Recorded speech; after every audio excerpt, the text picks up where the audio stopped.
Hello, this is Mike, NoStressMike.com. Okay, now I want to talk about other signs of an occupying force, things you're going to have to deal with, and that is miscommunications. Well, maybe it's not miscommunications, it's deliberately misleading you. And what it is, all the there will be radio communications, television, this type of stuff. If you haven't realized it by now, a lot of the television is more of a distraction.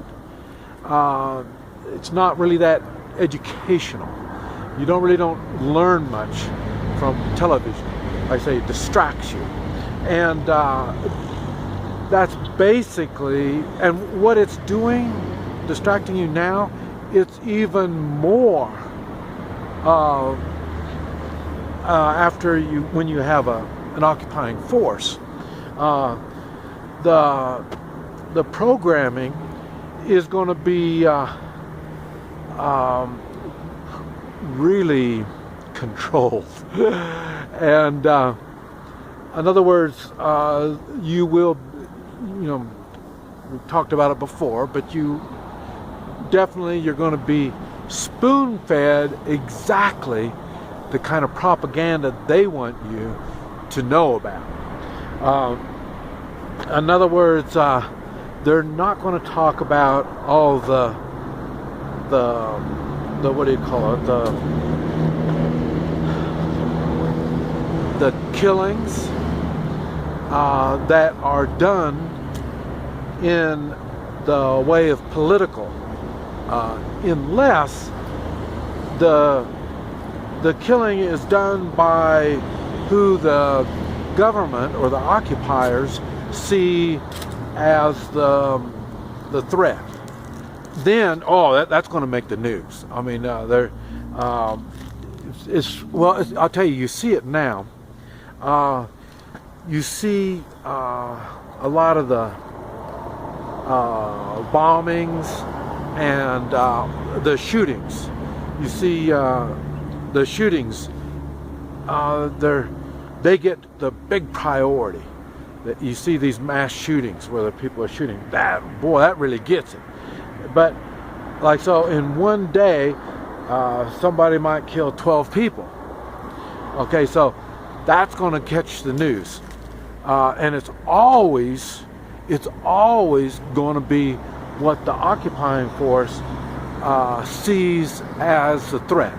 In other words, not only the occupying force will take people and dress them, or make them appear to be like the threats, and then they're going to go do bad things, and then they'll get away.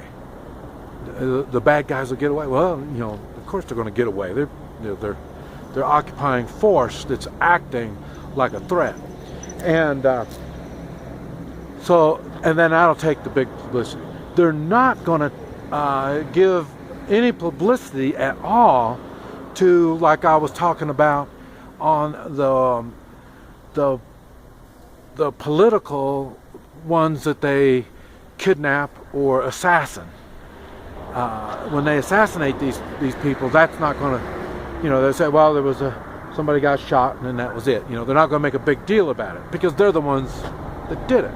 So, and even when there's witnesses and stuff doing it, they're not going to make a big deal. They're not going to go all the way to try to find those extremists. They're not going to do that because they're the ones that are doing it. So now I'm not saying that the extremists aren't going to be doing it, because they will, and they're going to get all the credit and for what they do, plus they're going to get credit for what they don't do. And because, like I say, the communications is to make the population fear the population, I guess. Because it's the population that doesn't like being occupied. Never in history occupiers like being occupied. They do like being liberated. They like that. But then after they've been liberated, they expect you to leave. When you don't leave, they don't like it. Now, if they can keep that control on you for a long period of time, and this is why we're talking about they'll give you food, they'll give you water. They're trying to work on the hearts and minds of the occupied and get them to go along with it. And then, like I say, in time, they'll get used to being on their knees. That's the way it is. It's been like that all through history. I mean, there is no other way of doing it. These are the ways they do it. And so, like I say, on your you're going to hear reports on what they want you to hear. They're not going to.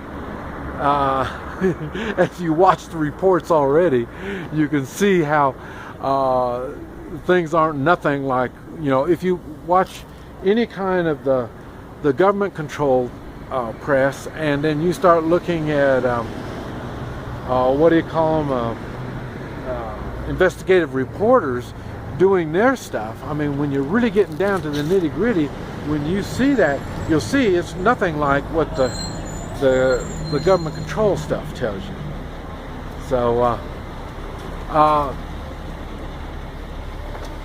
so in other words, they're going to mislead you on purpose. There's going to be times like they want to keep you out of an area. They're going to tell you that there was a truck wrecked, and it could be some hazardous material, so then people have to leave the area. It's funny because that's what I use.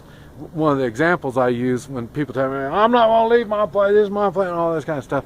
When I hear that crap, and then I tell them, okay, a nuclear reactor, is leaking, it's having a problem. They come by and they tell you, they're going to start picking people up and taking them on out of here, and you got 15 minutes.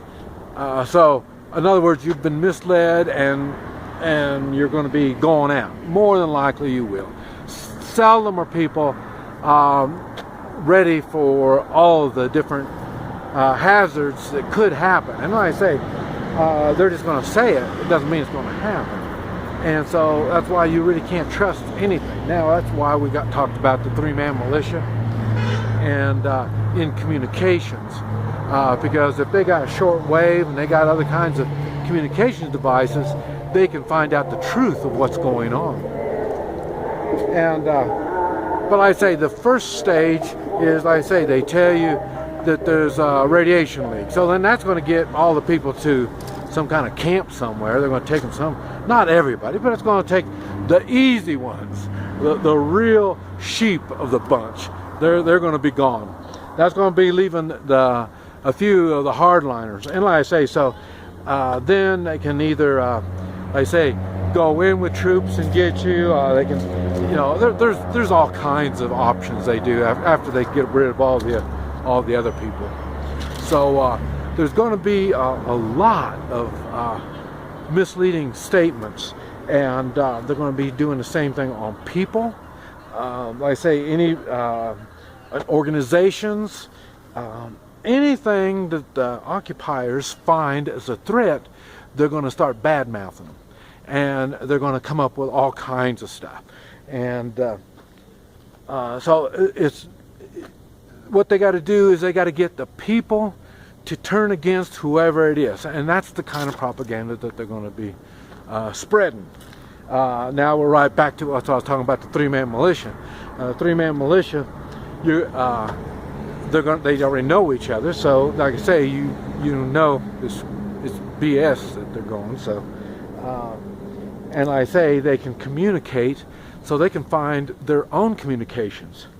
And now it's funny because all communications is going to be tainted.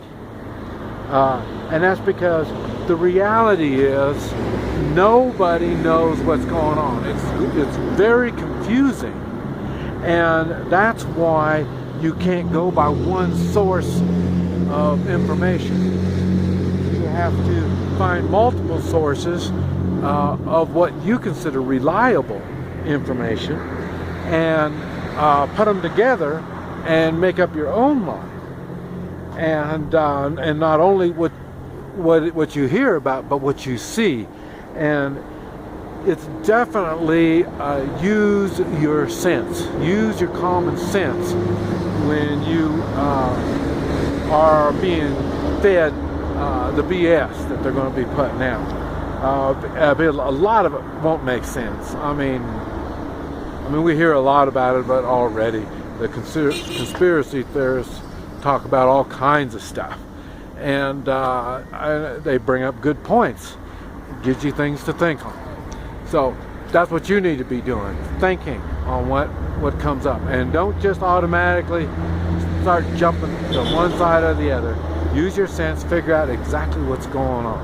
This is Mike, NoStressMike.com.